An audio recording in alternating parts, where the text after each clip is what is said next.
Welcome everybody. This is the breakdown for this week's Music Mindfulness live looping session.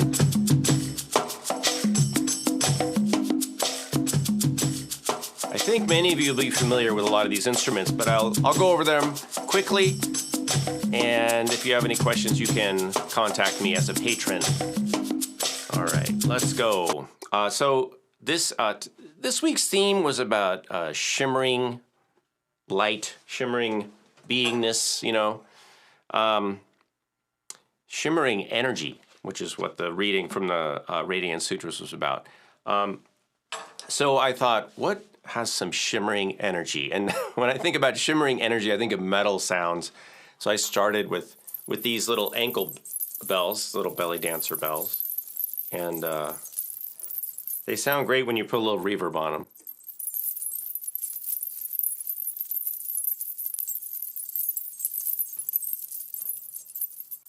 Or a lot of reverb.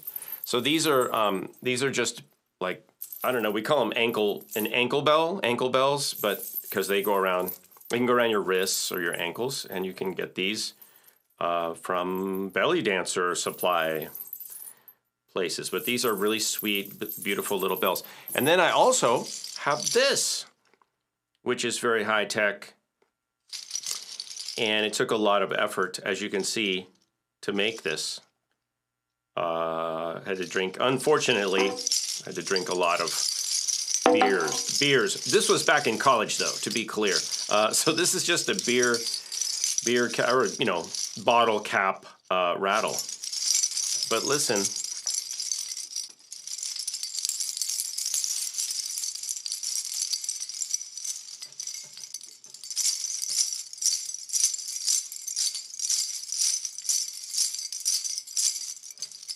All right, so fun.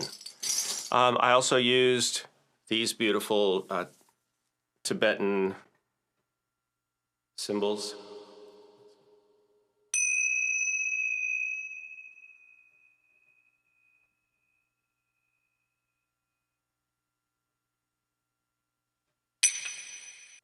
All right, those are really nice. I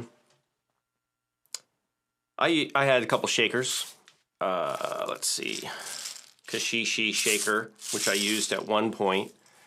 I have this, which is, somebody gave this to me, and it just has one little sleigh bell on it. And it looks like, well, no, it has three bells. And it's kind of I'm not sure exactly what it is. It looks Native American, but I don't know if it's, if it is or not. I don't know what this, I hope I'm not inadvertently performing some sort of ritual on somebody. See, this is why we have to tune into cultural appropriation. I don't really know what this is, and I probably should ask. I think it's just a touristy thing that somebody made. I don't know, though. I mean, I don't want to be disrespectful if this is actually traditional, but it's got traditional item, but it's got bells on it, and that's what I was tuning into. So I was using it for the sleigh bell sound. Speaking of something with bells on it, the shake hat I was also using. If you're a patron, you should be familiar with this by now. I've used it, and I did a review, and I interviewed Ben Alon, who created this instrument. Ben Alon, One Man Tribe. You can check out his channel and his work over there. Really amazing instrument. A lot of work went into this, but it's got these kind of C-pods, C-pods, different kinds of bells, and there's a whole review on this shake hat. Then I also had this, which is kind of fun. This is a bell tree, and it's just a series of graduated bells.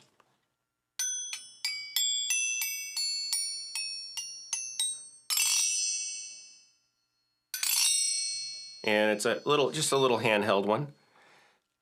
This I got in a box of stuff, and this is old. This is quite old. I don't know how old it is, but oh, it's got a label. I don't know if it has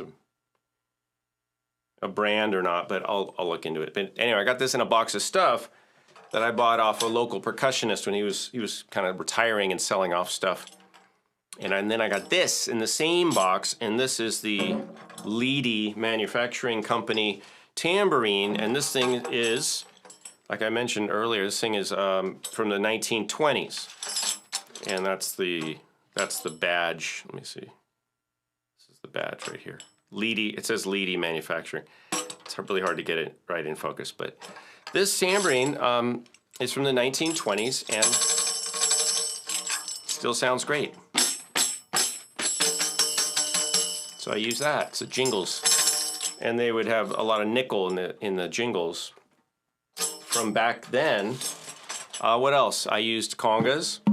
I used the cajon down here. And I think that's about it. And then I played a little bit of the flute, which this is a higher D flute, or mid D, which is just a great range. It's a nice complement. If you have an A flute, I would recommend either a D or an E. If you want to go with the higher flutes, a D or an E would be probably your next purchase. And why is that? It's a fourth away or a fifth away. D is a fourth away from A. E is a fifth. So you have you can play them both together if you just have an A and then you want to add another flute, either a D or an A. If you play the D, if you play the E in mode 4, you can match the notes on your A. If you play the A in mode 4, you can match the notes on your D flute. And then you don't even have to play in a different mode. You can just play them both together, and they'll pretty much work together most of the time. There's only like one or two spots where they'll, we use the term kind of rub. There's a little half step, and there could be some tension, which is okay too. It's, having a half step is not a problem. So that's a nice flute. And it also, what I like about the higher flutes is that they'll be heard over things like loud drumming, and other kinds of music, instrumental music, or even singing. The voice will come out and not get buried like a bass flute. I think that's about it. And then I was just using the RC505 loop station. All right, everybody. Thanks for being here. This is the patron-only video. I appreciate you all chipping in every month. Many of you have been for a while, and I really appreciate that. Some of you are in and out, get what you want and leave, and that's okay too. But I hope you guys all appreciate all the time and attention and work it takes to produce these videos, and I know some of you really do appreciate that, and you're happy to support ongoing efforts. Ever since the pandemic, I've relied more on the YouTube channel and this Patreon relationship, and so I really appreciate it, because as a freelance musician, as an educator, and as a music therapist, both my wife and I, the work just dried up. It's coming back now, but I just want to say that I appreciate the support and community and willingness for you all to support this channel and this work. It means a lot to me. Thanks a lot. I'll see y'all soon.